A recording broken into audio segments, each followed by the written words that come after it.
नसल्ली अला रसूलिहिल करीम अम्मा बाद अस्सलामु अलैकुम वरहमतुल्लाहि वबरकातुहू। मोहतरम सामईन व नाज़रीन, आज हम कुर्बानी की शिरकत के मसाइल के बारे में जवाब देंगे।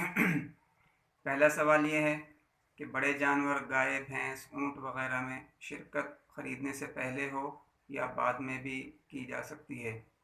जवाब इसका ये है कि जो लोग बड़े जानवर में शरीक होना चाहते हैं, पहले वो शरीक हो जाएं और बाद में जानवर ख़रीदा जाए तो ये अफजल है। लेकिन अगर किसी ने पहले जानवर ख़रीद लिया और ख़रीदते हुए उसकी नीयत ये थी कि एक दो हिस्से या दो चार हिस्से मैं रख लूँगा और बाकी जो हिस्से बचेंगे उसमें दूसरे लोगों को शरीक कर लूँगा, तो ये भी जायज़ है।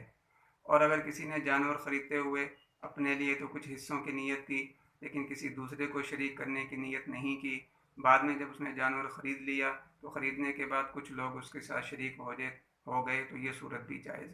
दूसरा सवाल यह है कि कुर्बानी की गाय में अगर कोई शख्स शरीक हुआ और फिर ज़िबा करने से पहले उसने अपना हिस्सा छोड़ दिया और वो शिरकत से अलहदा हो गया, तो उस पर कुर्बानी वाजिब रहेगी या नहीं, और बाकी शुरका की कुर्बानी का क्या हुक्म है।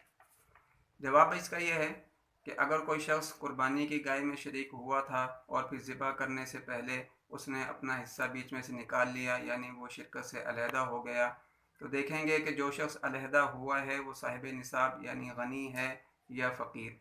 अगर वो साहिब निसाब हो या फ़कीर हो, बहरहाल दोनों सूरतों में उन पर दूसरी कुर्बानी करना वाजिब होगा। और जो बाकी हिस्से हैं उनमें बाकी शुरका ने अगर उनमें से किसी ने वो हिस्सा ले लिया या किसी और को उसमें शरीक कर लिया, फिर तो सबकी कुर्बानी अदा हो जाएगी। और अगर उनमें से किसी ने वो हिस्सा ना लिया या किसी और को उसमें शरीक नहीं किया और वो एक हिस्सा वैसे ही बाकी रह गया, तो सबकी कुर्बानी ज़ाया हो जाएगी। तीसरा सवाल ये है कि अगर बड़े जानवर में एक हिस्सा मैयत की तरफ से रखा जाए तो कुर्बानी होगी या नहीं। तो जवाब इसका यह है कि मैयत की तरफ से नफली कुर्बानी होती है, फ़र्ज़ कुर्बानी तो ज़ाहिर है कि नहीं हो सकती। तो अगर मैयत की तरफ से नफली कुर्बानी का हिस्सा जानवर में रखा गया है तो कुर्बानी हो जाएगी और नफली कुर्बानी का सवाब उस मैयत को मिल जाएगा।